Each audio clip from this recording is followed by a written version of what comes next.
What's going on, everybody? Thank you for tuning in to Locked On Nationals, and thank you for making Locked On Nationals your first listen every day. We are free and available wherever you get your podcasts. And so yesterday, Mike Rizzo, he met with the media for kind of a little roundtable for the end of the year discussion. And so I guess they aren't really doing a postseason presser this year. I don't know. I guess that could be in the works. But he kind of dropped some bombs in that yesterday and kind of hinted towards 2023. And as well as Davey Martinez met with the media as well, and he dropped the biggest bomb, in my opinion, of 2023. I'm going to get you that right after this. You are Locked On Nationals, your daily Washington Nationals podcast, part of the Locked On Podcast Network, your team every day.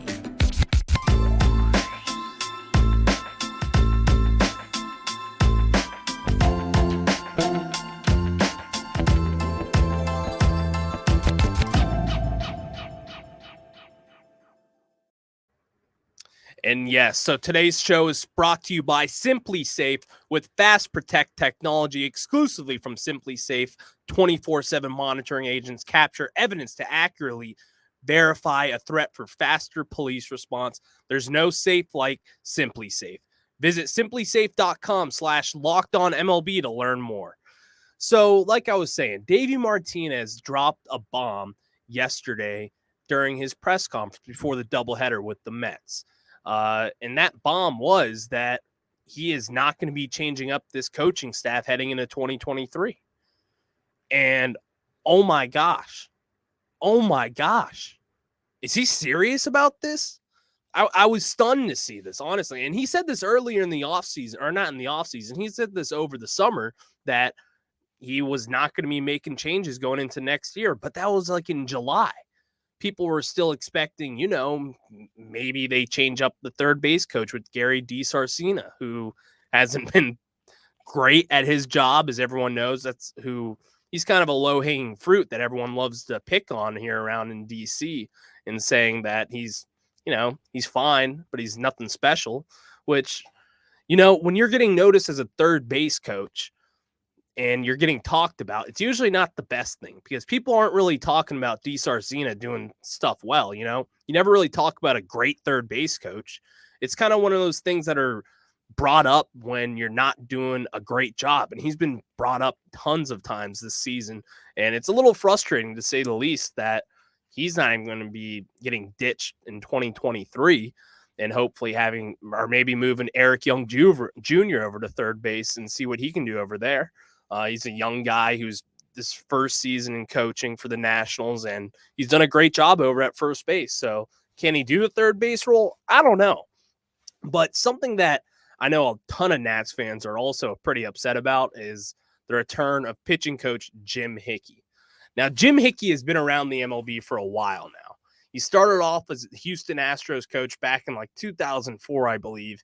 And then he was with the Tampa Bay Rays for about 10 years there. And then he hopped over for a quick stint with the Cubs in 2018, took a player development role for the Dodgers for 2019 as well as 2020. And then last year in 2021, he was hired to be the pitching coach for your Washington Nationals. And he has that position till this day, and as well as going into next year now.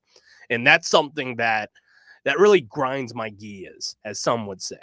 And I believe Peter Griffin said that one time.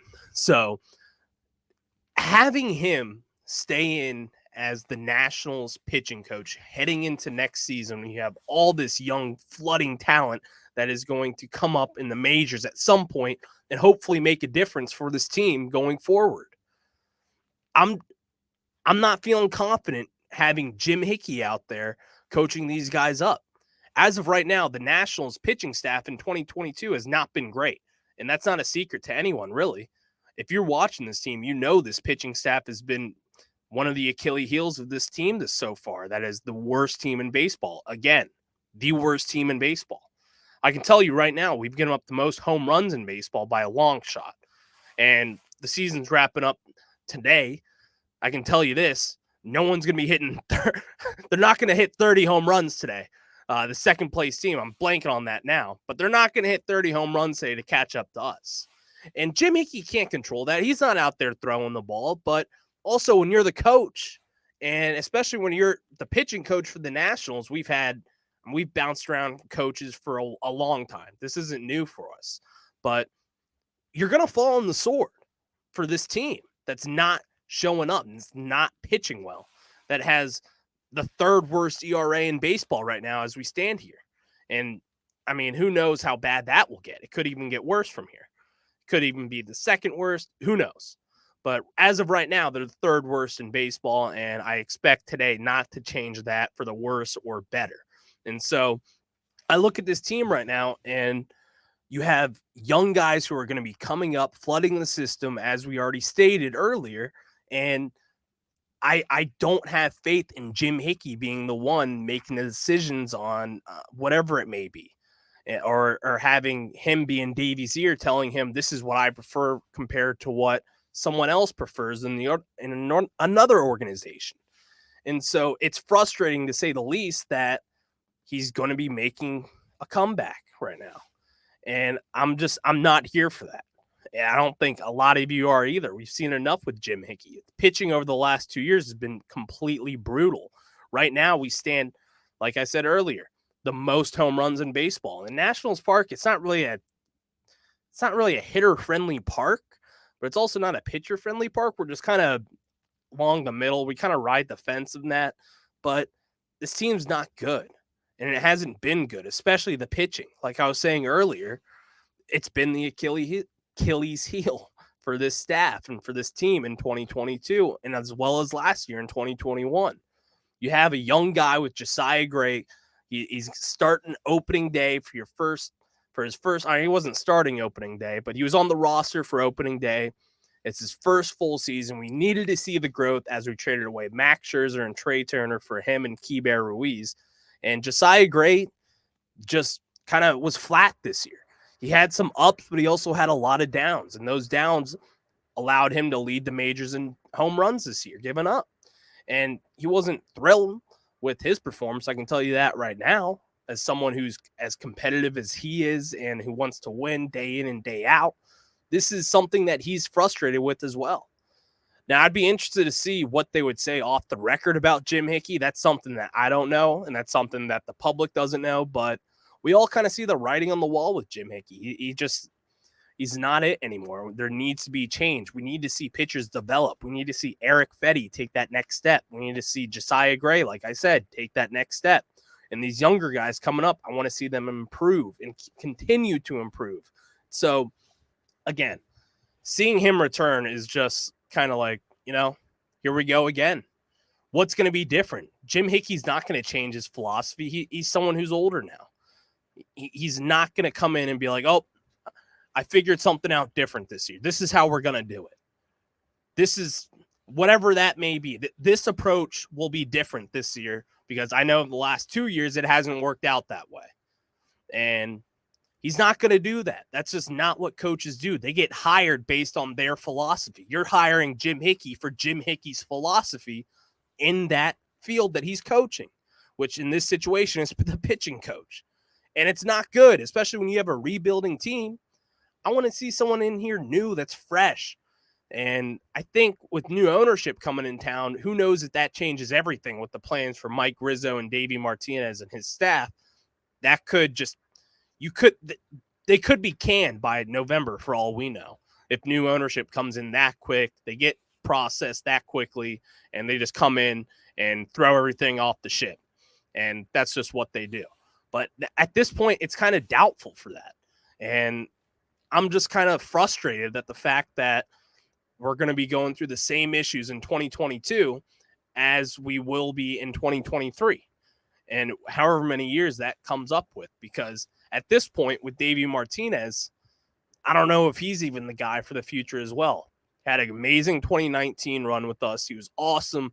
Everyone loved him. He's a DC legend, but a big problem of this staff and this team right now is developing players who are in the majors already.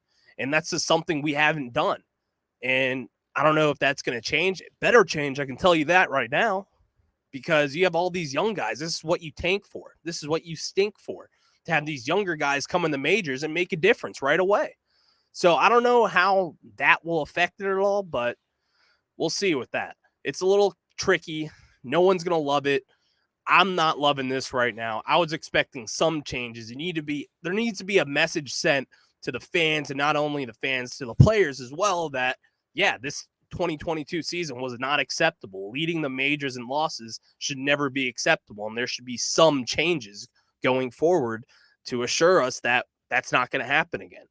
Because really, this team obviously was a bad, brutal team to watch, but they shouldn't have lost as many games as they had. I mean, the pitching was terrible, like we said. It was the Achilles heel of our season. Look at the numbers. They're not going to lie to you. It hasn't been good, and it hasn't been good for a while now. So it's, like I said, it's frustrating. Will it happen? Will it change? I don't know. I'm not here for that. Hopefully, new ownership comes in and they make the change that we all need to see.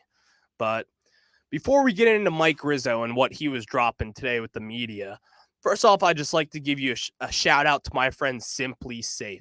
The numbers don't lie. In the last decade, over 4 million people have chosen Simply Safe home security to protect their home. You don't earn the trust of that many people without doing something right. At Simply Safe, your safety is the only thing that matters. I know because I use Simply Safe in my own home. They protect you with cutting-edge security technology powered by 24/7 professional monitoring agents who always have your back. And here's why I love it. Let's say, if you're like me, you're always out on the road. You're always somewhere else, and you're never really home. So that's why I have Simply Safe, and I can check on my home security at all times of the day and wherever I am on the road. They're amazing. The app works smoothly. It's real easy to use, and it's something that you can grasp within a matter of minutes. So with 24/7 professional monitoring, Simply Safe's agents call you the moment a threat is detected and dispatch police or first responders in an emergency, even if you're not home or can't be reached. Simply Safe blankets your home in protection with advanced sensors for every room, window, and door. HD security cameras for inside and outside your home, smarter ways to detect motion that only alert you when a threat is real, and even hazard sensors that instantly detect fires, floods, and other threats to your home. Our monitoring experts use proprietary advanced response technology to visually confirm when a break-in is real so you can get the highest priority police dispatch. Customize the perfect system for your home in just a few minutes at simplysafe.com/lockedonmlb. Save 20% on your Simply Safe security system when you sign up for an interactive monitoring plan and get your first month free. Visit simplysafe.com/lockedonmlb to learn more. There's no safe like Simply Safe. All right, so let's get into what Mike Rizzo said yesterday with the media. So he did his 20-minute kind of wrap up with the media and, just kind of gave some news and notes. It wasn't nothing crazy. I said a bombshell was dropped, but it wasn't really. If you're following the team like I think you are, then you probably already know this, but he basically just admitted in his wrap-up yesterday that our $1 million man, the highest paid player on this team and one of the highest paid players per year in the major league system here and the MLB, he admitted that Stephen Strasburg status is a quote-unquote mystery heading into next year. And Jesse Doherty had a story on this a couple of weeks ago, I believe, and Stephen Strasburg, if you know him, he's not really the friendliest with media. He doesn't really care about what you have to say about him or what you're going to write with him. But he met with Jesse Doherty, or I don't know if they met or if they just talked in the locker room. But he said it himself that he doesn't really know what's going to be next for him at this point. And with the thoracic outlet syndrome, he doesn't know what it is. No, doctors don't really know what it is. So it's kind of a confusing situation to where no one knows what's going to happen. It's his body. It's what he feels when he wakes up in the morning, what he feels after the day after he pitches or throws a bullpen in his shoulder or his neck, wherever it may be, in his ribs even. So that's something to keep an eye on as well, because we need Stephen Strasburg. If you're going to be paying someone that much money and he's just going to be at home, then yeah, it's no good and it's going to be killing this team, as we know. Like, it's killed us all year. We haven't been able to spend the money that we probably could have if we didn't sign him to the deal that we did back in the offseason after we won the World Series, and he won a World Series MVP. Again, thank you for that. We're all thankful for you, Stephen Strasburg. We love you. You're a DC legend already. But it's right now, he's really holding this team back, and that's the frustrating part to where, what are you going to do? Because we're paying him to be a top of the line starter, and he's just can't be out there right now. So what's the next step for him? So Rizzo admitting that, and I touched on this yesterday, to where this organization has never really been upfront with us with injuries, and I think that's the phrase that really kind of sticks with it, is that they're not going to give you too much, and you know that. And so the fact that Mike Rizzo is saying that Stephen Strasburg's a mystery heading into 2023, oh my God, sound the alarms, because they're telling you right now, they're telling you what to expect. And what to expect is, I don't know, man. I don't know. That's it. He doesn't know. Stephen Strasburg doesn't know. Doctors don't know. Surgeons don't know. Davey doesn't know. No one knows. His shoulder doesn't know. No one knows. And that's the most frustrating part for Stephen, as well as the fans and the coaching staff and the players along with him, that no one really knows what to expect heading to 2023 with Stephen Strasburg. Because I can tell you this right now, if Strasburg's healthy, he's going to be an opening day starter no matter what. If he's healthy and had a full offseason of reps, bullpens, and a spring training to ramp up, because we know he loves his time to ramp up in spring training. So that'll be something to watch and to monitor.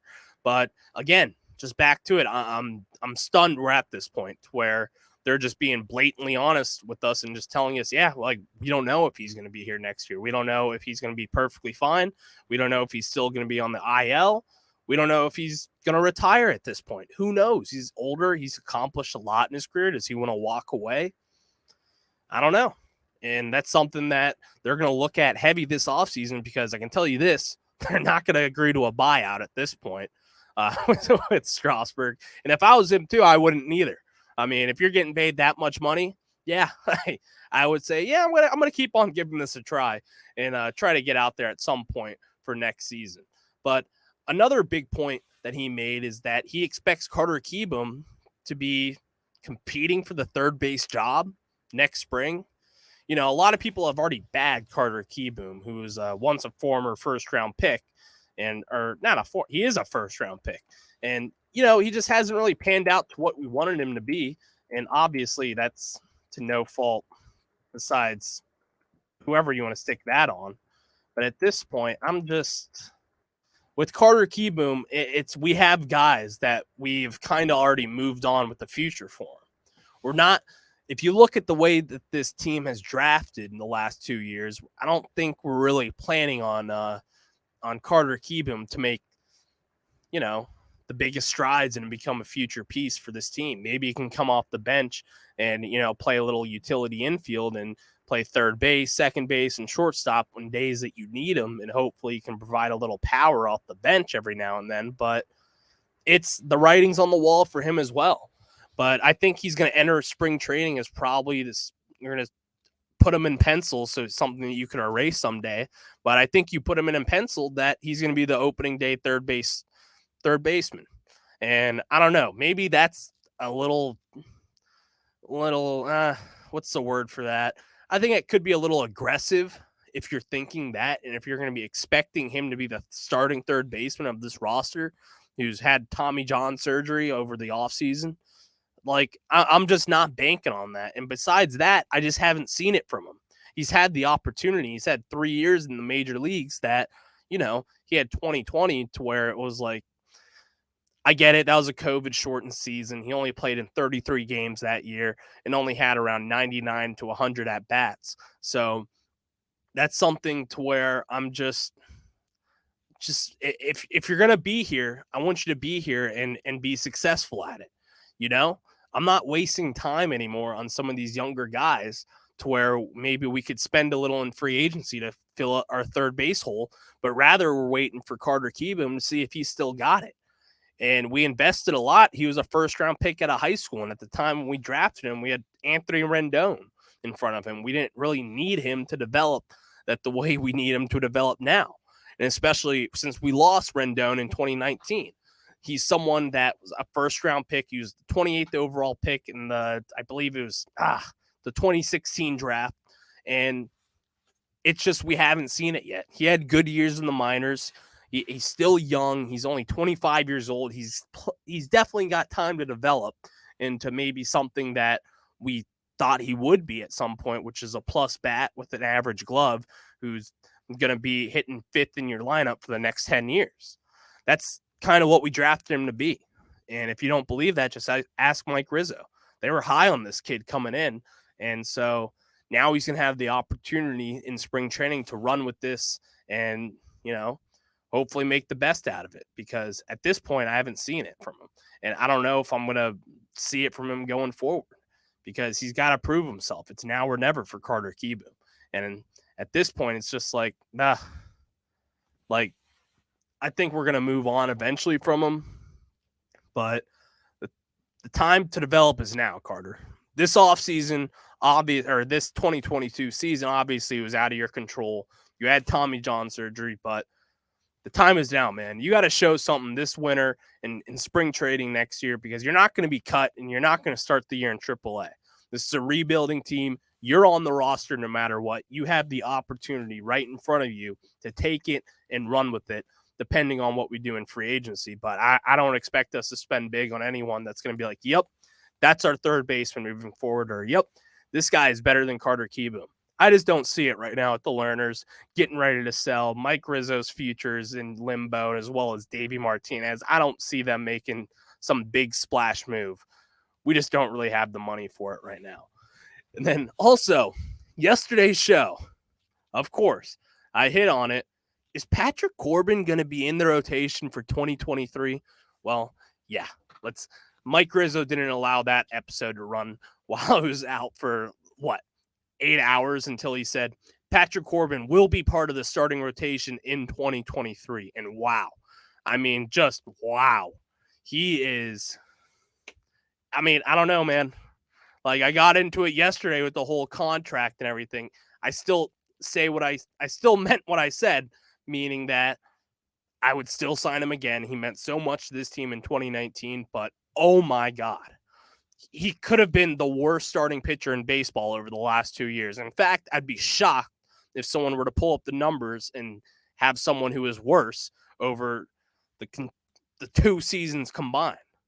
I don't see it happen. And I don't think you should be. I don't know where to go with Patrick Corbin. And I can't even talk about it because there's not much to say positively about this guy anymore. Or not about the guy, but about the player. Patrick Corbin as a person, I've heard nothing wrong with him. All I've heard is great things. I know he's been on the Grant and Danny show on 106.7, and so he's always been awesome doing interviews, and he's got a nice little sense of humor too, I've heard. So I'm always rooting for him and hoping for a bounce back, but oh my God, to say in October of 2022 that yes, the worst starting pitcher in baseball will be in this rotation in 2023 is like, either that's like an SOS call for help, or that's like we got nothing else at this point. Okay. I guess we have nothing else. I've seen a couple guys like Evan Lee, Jackson Tetro, who could be replacing him at some point. Mackenzie Gore is going to be starting next year on the Nationals roster, most likely. So hopefully they just move Corbin to the bullpen eventually, because having him in the way of younger guys getting reps in the majors is pointless. And I just can't stand for that at this point. For a rebuilding team, I need to see something from them, and I just haven't seen that just yet. So, then also, Mike Rizzo addressed the ownership situation, and he just kind of said he's waiting for the quote-unquote parameters from ownership. So, he knows something. Who knows if he actually knows who's going to be buying the team at this point. I'm sure it's going to be, we'll definitely hear news of it, I think, within the next few weeks on maybe potentially who it is. But again, this is something to where the Lerners, they haven't really said that they will sell, but it definitely sounds like they are going to sell. They could just be taking another partner to help with cash flow or whatever that may be. And so that's something going into the offseason, like to kind of put a bow on this episode, that if we get new ownership by the time free agency rolls around and they're like, yeah, we're going to start clean and we're going to clean house and hire a new president, a new GM, and as well as a new manager to lead this team into 2023 and beyond, and to what they want and what they want to see out of those guys filling those roles. So I don't know where we go from here, because it's tough to project what you don't already know. And so that's what we don't know at this point, is who's going to be the owner, how much money do they have, do they want to win now, or do they want to play this rebuild out, do they want to tank, what do they want to do, what's their method to win, do they want to buy in free agency, or do they want to kind of, maybe moneyball it like the A's and just roll the dice on prospects, making trades, kind of like what we did with Juan Soto last year and Josh Bell, trading some big pieces and get some prospects that will help us in the future. Who knows? Everyone has a different way to cook their meat. And so I think that'll be an interesting storyline heading into this offseason, to where what will the new ownership do? Or will we even have new ownership? Or will we just have new partners at this point to help the Lerners out with the cash flow issues that they've seemed to have over the last few years since we won in 2019? So it's going to be something to where you just got to keep your eye out for it. And hopefully they can get it right with selling the team to someone who's going to dump money into the organization and going to want to spend in free agency. Because I can tell you this, I don't want to be the Oakland A's. I don't want to be a team that's just going to be tanking every year, selling away their stars to get some minor prospects, to where it's like, yeah, these guys could be something. It's a lottery ticket. They could turn into something down the road to where you're helping your team win when that time comes. But it's just something that I don't like to bank on, and I don't think anyone should too. It's not a fun product. All right, guys. So I just like to thank you guys for making Locked On Nationals your first listen today, but now make your second listen the Locked On MLB podcast. MLB expert Paul Francis Sullivan brings humor, passion, and unique perspective on every team and the biggest stories around the league. Follow the number one daily league-wide podcast, Locked On MLB, on the Odyssey app, YouTube, and wherever you get your podcasts. Today was a fun show because, there was a lot of news coming out of that Mike Rizzo presser today, as well as Davey Martinez.